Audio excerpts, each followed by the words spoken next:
As a manager, I often struggle with communicating to my team on decisions made by the large company that I work for that I don't agree with. How do I remain authentic to myself and deliver a message that I don't agree with? Challenge up and sideways, and then lead down. The order of importance here should be, what does your team need? And then how do you feel? So I'm going to unpack that. When I say challenge up and sideways and then lead down, that means if you work in an organization that has like 5 people, or 15 people, or 50 people, or 500 people, or 5,000 people, whatever it is, at some point you're going to have to lead through something that you have some level of disagreement with. And it could be mild disagreement, or it could be like super serious, major disagreement. When we disagree about something, I don't think you should just like eat it and you just sit on it. But your team really needs you to lead, especially if it's something that you disagree with and you can anticipate that they're going to disagree with. And leadership here should be leading them through that. But it doesn't mean you shouldn't challenge it. So let's say it's a peer level discussion, then you should challenge at a peer level. Now, I don't mean like challenge in like some totally terrible way where it's going to end up causing you to like leave your job or lose your job. But I think decisions that can be challenged at a peer level, so again, challenge sideways, should be until the point where the decision's been made, and that's just it. But also challenging up. A lot of people can feel that challenging up is a very dangerous thing to do. And it can be. Like, I don't want to say that it's not, but I also say that, like, I don't know, I know a lot of people in the corporate world and just in the business world who have made a lot of cool things happen because they were the person willing to speak up. Now, there's all sorts of caveats I can add on there, for sure. And there's all sorts of special circumstances and some people who can speak up or have more liberty to speak up than other people. Yes, all of that. But for this answer specifically, if it's something you disagree with and you think there's an opportunity to actually challenge it, you challenge it sideways and up. But talking about leading down, the first thing I'd encourage you to think about is, what do my team need versus how do I feel? And it doesn't have to be one versus the other, but it's about one has to go before the other. So when we take that step into leadership, we have to take our feelings and we make them a secondary concern. And it doesn't mean that they don't matter, but it's, what do people need from us?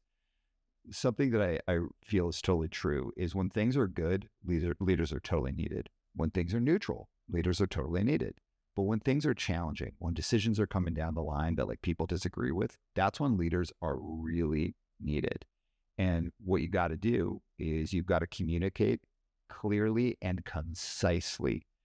When things are communicated and the leader clearly disagrees with them and they're taking a long time to explain it, that's actually quite damaging psychologically and from a motivational point of view for people when their leader's doing that.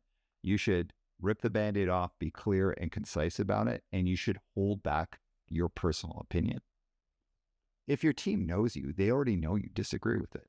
Of course they know. They know who you are, and you've probably shown who you are through multiple interactions. It's not going to help them for you to be like, and I personally disagree with. That's probably actually going to hurt them more. Psychologically, it's going to be really tough because they look up to you and believe in you and trust you.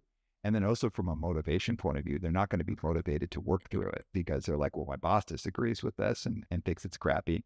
And, you know, let's just put up our hands and complain about it. It doesn't mean that I think we should just swallow everything blindly. Absolutely not. Like, I think challenging sideways and up is super, super important. And other times when we work in an organization, whether it's 5 people, 15 people, 50 people, 500, 5,000, whatever, you're just going to have to manage decisions that are difficult. But that means leading through those things. And again, be clear, concise, talk through it, and then talk about, okay, we got this challenge. Now let's go through it. Let's figure out how we're going to work through it. And that's where you focus on bringing your team together and you lead them through it about, we've got this thing going on.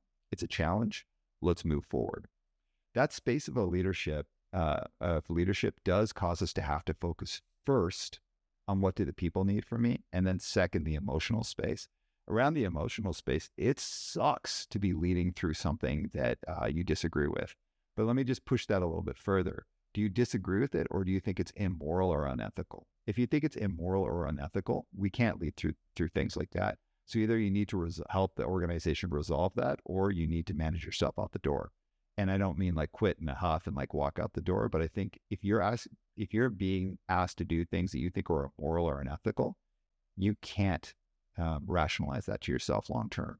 So if that's the situation you're in, then yeah, you should probably make some decisions about where you want to work. Otherwise, if it's not immoral or unethical, and I'm putting those as red lines. If it's shades of things that you disagree with, and it might be you disagree a little bit or you disagree a lot, but it's not crossing into immoral or unethical, that's the space of the leader. And that's the space of saying, yeah, this is challenging.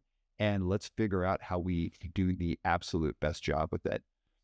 Managing your emotions on the back end of that is tough, but the first thing is always thinking, what do the people need from me? What do my team need from me? And focusing on that as your first tier priority.